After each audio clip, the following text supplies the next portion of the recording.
Welcome to Shukla study point. आप सभी का स्वागत है आपके अपने YouTube channel Shukla study point में। मैं शिवम शुक्ला आप सभी दोस्तों का हार्दिक स्वागत करता हूं फिजिकल एजुकेशन एंड योगा की इस क्लास में। आप में से बहुत सारे लोगों के लगातार कमेंट आ रहे थे कि sir ji physical education and yoga की क्लास क्यों नहीं हो रही है। तो एक प्रकार से मैं थोड़ा सा बिजी था और टाइम नहीं मिल पा रहा था। मैंने शॉर्ट वीडियो में आपको बताया भी था, तो कल भी एक वीडियो मैं आपको दूंगा और आज तो मैं दे ही रहा हूं तत्काल रूप से। तो आइए हम फिजिकल एजुकेशन एंड योगा के बहुत ही महत्वपूर्ण ऑब्जेक्टिव टाइप के प्रश्नों पर चर्चा करने का प्रयास करते हैं, जो कि बीए बीएससी बीकॉम में को करिकुलर कोर्स के रूप में बीए फोर्थ सेमेस्टर में आपको पढ़ना पड़ता है। तो अगर आपने बीए फोर्थ सेमेस्टर में आप गए हैं और आपको एक प्रकार से को करिकुलर कोर्स में आपको पता नहीं क्या पढ़ना है, तो आपको पढ़ना है शारीरिक शिक्षा और योगा के बारे में को करिकुलर में, ठीक है, यानी फिजिकल एजुकेशन एंड योगा के बारे में चतुर्थ सेमेस्टर में। तो आइए चतुर्थ सेमेस्टर से बनने वाले, आप बीए में हो, बीएससी में हो, बीकॉम में हो, किसी भी एक प्रकार से में हो आप, मतलब कोई भी कोर्स आप कर रहे हो, बीए बीएससी बीकॉम बीएससी जी बीएससी होम साइंस, सभी में आपको physical education and yoga fourth semester में आपको दिखाई पड़ेगा नेशनल एजुकेशन पॉलिसी 2020 के अंतर्गत जो संचालित परीक्षा है उसमें, ठीक है।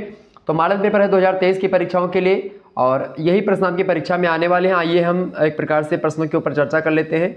हिंदी और अंग्रेजी दोनों भाषाओं में आपके क्वेश्चन यहाँ पर दिखाई पड़ेंगे और बड़ी ही आसानी से आप समझ पाइएगा इस प्रश्न के माध्यम से। और मैं तीव्र गति से आगे बढ़ूंगा, चूंकि जो है आपकी परीक्षा 27 तारीख को है एक विश्वविद्यालय की, तो उसके लिए और भी जल्दी होनी चाहिए, चूंकि और मॉडल पेपर मैं दूंगा लेकिन अभी एक प्रकार से उसकी परीक्षा लगी हुई, तो इस दृष्टि से इस वीडियो को मैं तीव्र गति से आगे बढ़ने का प्रयास करूंगा, ठीक है, तत्काल स्वरूप से। चले आगे बढ़ते और भी चीजों को जानने का प्रयास करते हैं। पहला प्रश्न आपकी स्क्रीन पर आ चुका है, निम्न में से कौन शारीरिक शिक्षा के उद्देश्य के अंतर्गत नहीं आता है? बताइए। शारीरिक विकास, संवेगात्मक विकास, या नैतिकता का विकास, या यौन संबंधी जो विकास होता है। तो शारीरिक विकास या शारीरिक शिक्षा के उद्देश्य के अंतर्गत कौन नहीं आता है?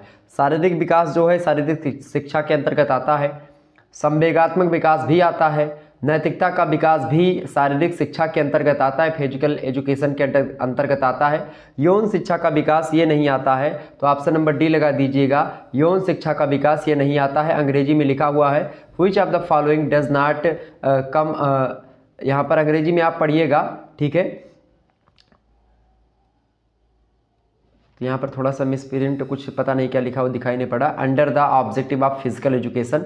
तो बताइए, तो इसका करेक्ट आंसर क्या हो जाए? सेक्सुअल डेवलपमेंट, ये नहीं शामिल होता है शारीरिक शिक्षा के उद्देश्य में। तो अंग्रेजी वाले पढ़ते रहिएगा, ठीक है। बाकी मैं इसीलिए अंग्रेजी में लिखा हूँ ताकि जो है आप लोग आसानी से जान पाएँ, जो हमारे बीएससी वाले और बंधु हैं वो सभी लोग।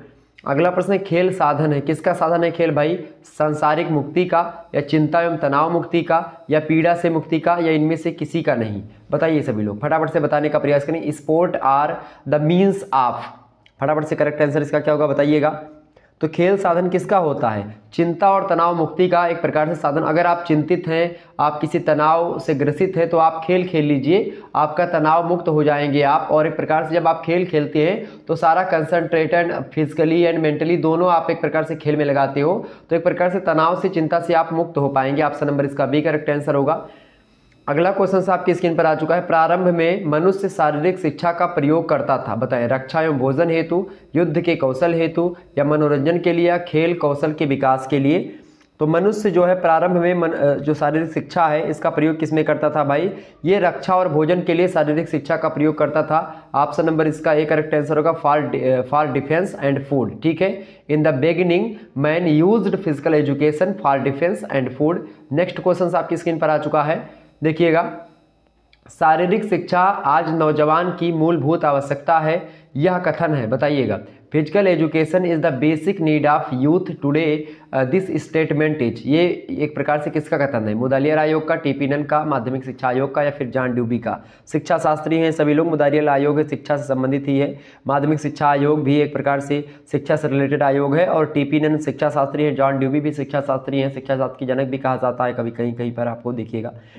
तो शारीरिक शिक्षा का एक प्रकार से आज नौजवान की मूलभूत आवश्यकता क्या है? ये मतलब शारीरिक शिक्षा आज नौजवान की मूलभूत आवश्यकता है, यह कथन किसने कहा था? ये कथन माध्यमिक शिक्षा आयोग के द्वारा कहा गया है, ये बात ध्यान रखिएगा, ओके। नेक्स्ट क्वेश्चन आपकी स्क्रीन पर आ चुका है, बहुत ही इंपॉर्टेंट प्रश्न है, देखेंगे। प्रश्न थोड़ा सा लंबा है।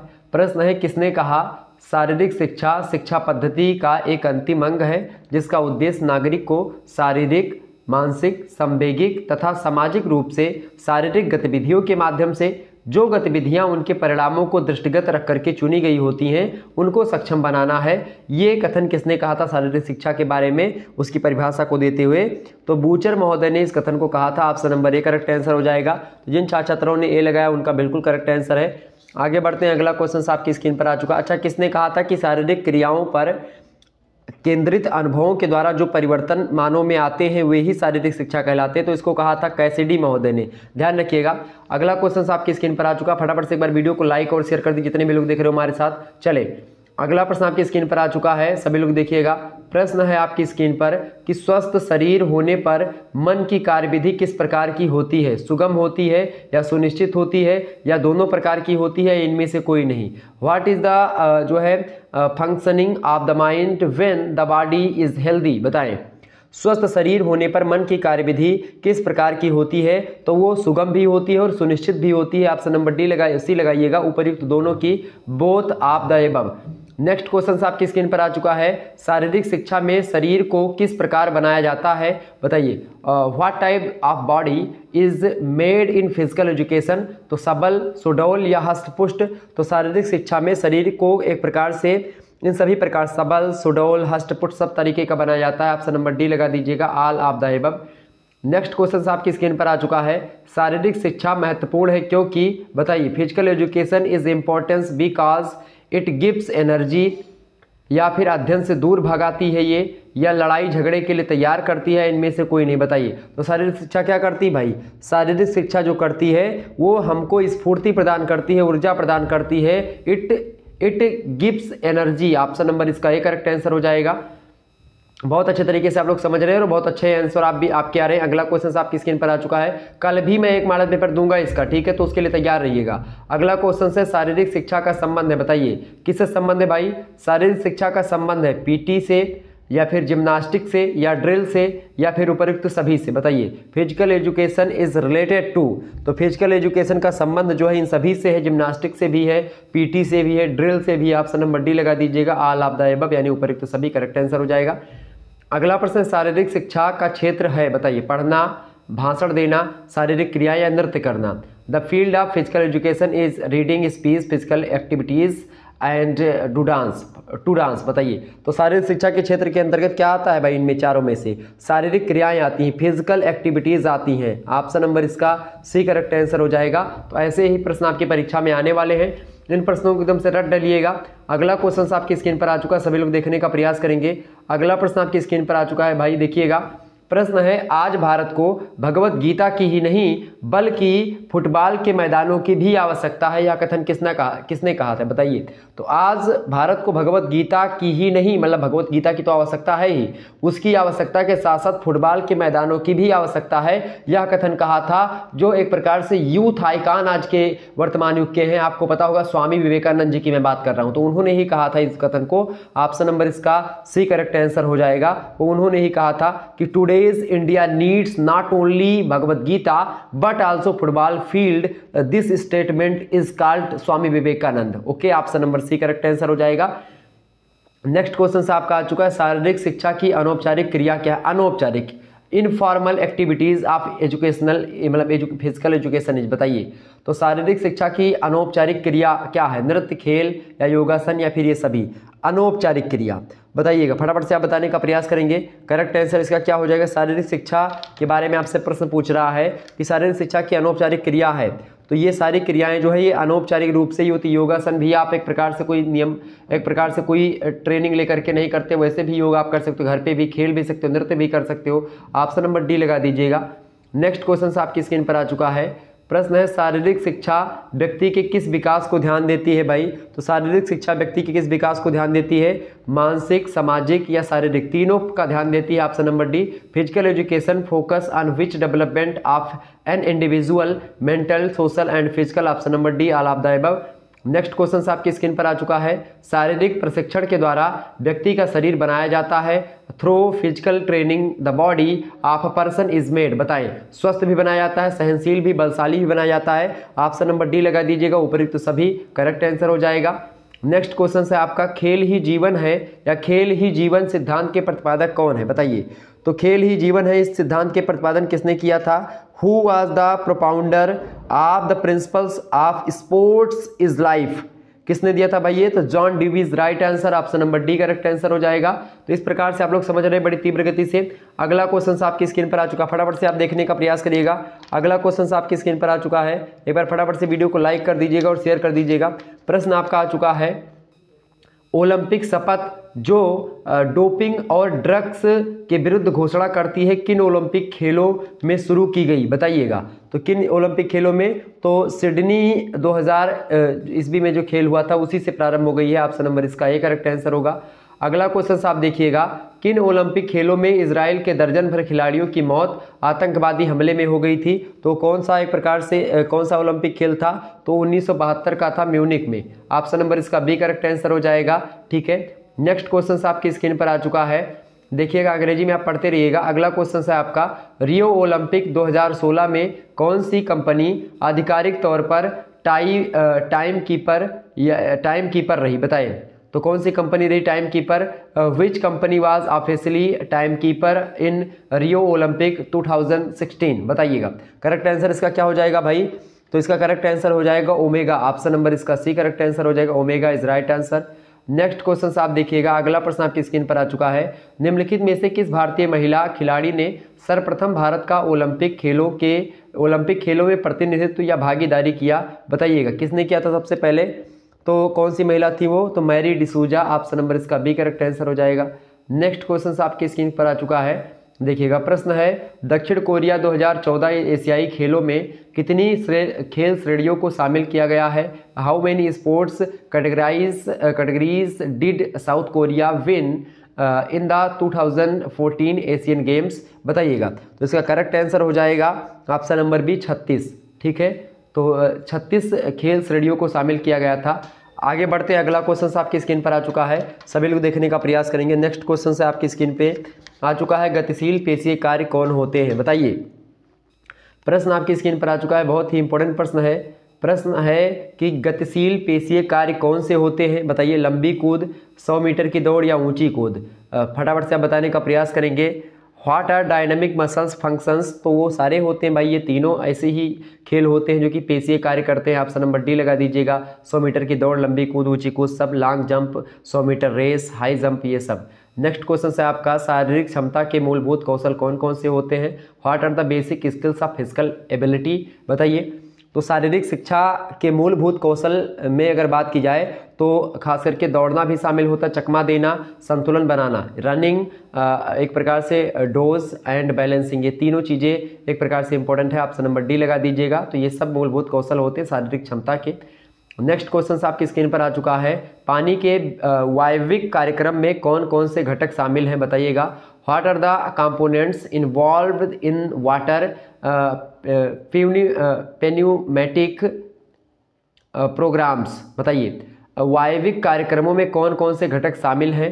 ट्रेनिंग या शक्ति बढ़ाना या फिर ये दोनों, बताइए। करेक्ट आंसर क्या हो जाएगा? या फिर इन दोनों में से कोई नहीं, तो ये दोनों शामिल होते हैं, ट्रेनिंग और टोनिंग और शक्ति बढ़ाना दोनों, ऑप्शन नंबर इसका सी करेक्ट आंसर हो जाएगा। अगला क्वेश्चन आपकी स्क्रीन पर आ चुका है, मुगदर चलाने के लाभ कौन कौन से होते हैं, बताइएगा। मुगदर चलाने के क्या क्या लाभ होते हैं, बताइए। What are the benefits of running a mugdar? स्फूर्ति का विकास होता है, पैर मजबूत होते हैं, या पेट की खराबी ठीक होती है, या फिर ये चीज़ें सारी चीज़ें एग्री करती हैं? तो सारी चीज़ें एग्री करती हैं, option number D correct answer हो जाएगा। नेक्स्ट क्वेश्चन आपकी स्क्रीन पर आ चुका है, मानव शरीर में मांसपेशियों की कुल संख्या लगभग कितनी है? The total number of muscles in the human body in approximately, बताइए। तो अप्रॉक्सीमेटली कितनी, एक प्रकार से यानी कि लगभग, या कुल संख्या लगभग कितनी है मांसपेशियों की शरीर में? तो लगभग कितनी संख्या है भाई? 600 के आसपास, ऑप्शन नंबर इसका बी करेक्ट आंसर हो जाएगा, मसल्स, मांसपेशियाँ। अगला क्वेश्चन है, चिकनी मांसपेशियों का दूसरा नाम क्या है भाई? तो चिकनी मांसपेशियों को दूसरा नाम एक प्रकार से अनैच्छिक मांसपेशियां इन्हीं को बोलते हैं। ठीक है, ये बात ध्यान रखिए, अनैच्छिक मांसपेशियां। ओके, नेक्स्ट क्वेश्चन आपकी स्क्रीन पर आ चुका है, फटाफट से देखने का प्रयास करेंगे। विटामिन ए का जैविक रूप क्या है, फटाफट से आप बताइएगा। तो विटामिन ए का जैविक रूप मतलब रेटिनल जिसको आप बोलते हैं, तो वही है। विटामिन ए की कमी से कौन सा रोग होता है, ये भी ध्यान रखिएगा। तो विटामिन ए की कमी से आपका रोग होता है रतौंधी, विटामिन बी की कमी से बेरी, विटामिन सी की कमी से स्कर्वी, विटामिन डी की कमी से रिकेट्स यानी सूखा रोग होता है, विटामिन के की कमी से रक्त का थक्का नहीं बनता। तो तमाम प्रकार की चीज़ों को थोड़ा सा ध्यान रखेंगे। मैं थोड़ा तीव्र बोल रहा हूँ, बहुत जल्दी बोल रहा हूँ, क्योंकि आपकी परीक्षा लगी हुई है। बाकी मैं और भी मॉडल पेपर दूंगा, उसको लेकर के आप परेशान मत होइएगा। तो retinal is right answer, option number इसका ए करेक्ट आंसर होगा। विटामिन ए का जैविक रूप है रेटिनल। नेक्स्ट क्वेश्चन आपकी स्क्रीन पर आ चुका है, मानव शरीर को विटामिन की कुल कितनी संख्या की जरूरत होती है। What is the total number of vitamins required by human body, बताइए। तो मानव शरीर को विटामिन की लगभग और लगभग 13 की संख्या में जरूरत होती है। 13 option is right answer, A option is right answer 13। अगला क्वेश्चन से आपकी स्क्रीन पर, सामान्य मानव के आहार में कार्बोहाइड्रेट, प्रोटीन और वसा की मात्रा किस अनुपात में शामिल होनी चाहिए। तो किस अनुपात में कार्बोहाइड्रेट, प्रोटीन और वसा होनी चाहिए। तो एक प्रकार से 4 अगर एक प्रकार से है 4 है अगर कार्बोहाइड्रेट, तो 1 की मात्रा में वसा, यानी अगर 4 किलो मतलब 4 ग्राम कार्बोहाइड्रेट है, 4 एक प्रकार से मिलीग्राम या जो भी आप 4 ग्राम अगर कार्बोहाइड्रेट अगर कोई व्यक्ति लेता है, तो 1 ग्राम प्रोटीन की आवश्यकता और 1 ग्राम वसा की आवश्यकता उसको होनी चाहिए। ठीक है, ऑप्शन नंबर इसका डी करेक्ट आंसर हो जाएगा। नेक्स्ट क्वेश्चन आपकी स्क्रीन पर आ चुका है, प्रश्न है निम्नलिखित में से वह कौन सा खनिज पदार्थ है जो दिमाग, नाखून और बालों को स्वस्थ रखता है, बताइए। Which of the following is the minerals which keeps the brain nails healthy, बताइए। कौन सा खनिज पदार्थ जो दिमाग, नाखून और बालों को स्वस्थ रखता है, तो उस एक प्रकार से खनिज पदार्थ का क्या नाम है, तो उसका नाम है sulphur. Sulphur is right answer. Next question आपकी स्क्रीन पर आ चुका है, सभी लोग देखिएगा। प्रश्न है निम्न में से कौन सा विटामिन ए प्राप्ति का सबसे ऊपरी स्रोत है। Which of the following the highest sources of vitamin A. Highest माने यहाँ पर ऊपरी नहीं, मैं एक प्रकार से बढ़िया स्रोत या अच्छा स्रोत जिसको आप बोलते हैं उसको बोल सकते हो, इसी को ऊपरी लिखा है यहाँ पर। तो विटामिन ए प्राप्ति का सबसे ऊपरी स्रोत कौन सा है भाई, खुबानी या बीफ, जिगर या फिर पालक या अंडे। तो विटामिन ए का जो एक प्रकार सबसे अच्छा स्रोत माना जाता है वो बीफ, जिगर माना जाता है। ऑप्शन नंबर इसका बी करेक्ट आंसर हो जाएगा। नेक्स्ट क्वेश्चन आपकी स्क्रीन पर आ चुका है, सभी लोग देखने का प्रयास करेंगे। फटाफट से एक बार वीडियो को लाइक और शेयर भी कर दीजिएगा, ताकि इसी प्रकार से आपको और भी वीडियो में दे दूंगा। कल एक मॉडल पेपर और आपका आएगा, तो उसको लेकर के तैयार हो जाएगा। कल रात 8 बजे या 9 बजे, 8 बजे ही क्लास आपकी हो जाएगी, तो उसको लेकर के आप परेशान मत होइएगा। उसमें हम और विस्तार से चर्चा करने का प्रयास करेंगे। ठीक है, अभी तो थोड़ा समय अलग भी जा रहा था, तो इसीलिए सोचा कि कुछ ना कुछ आपको जानकारी दे दूँ, ताकि आप लोगों के बहुत सारे कमेंट आ रहे थे, बहुत ज़्यादा कमेंट आ रहे थे, और बहुत लोग आप लोग गुस्सा भी कर रहे थे, और जायज़ है गुस्सा। ठीक है, चूँकि हमारी गलती है, मुझे टाइम नहीं थी, ये मेरी गलती है कि भाई मैं एक प्रकार से आपको नहीं दे पाया, माफ़ी चाहता हूँ उसके लिए। तो आप सभी लोग तीव्र गति से पढ़ने का प्रयास करें, बाकी और कोई दिक्कत नहीं आएगी। अगला क्वेश्चन आपका है, निम्नांकित अंतःकरण में से कौन हमारी स्मृति के अनुरूप है, बताइए। मानस, चित्त, अहंकार या बुद्धि।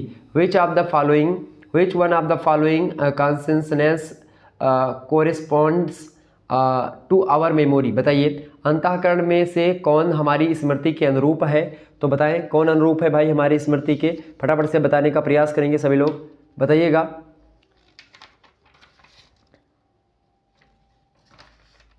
फटाफट से आप बताने का प्रयास करेंगे।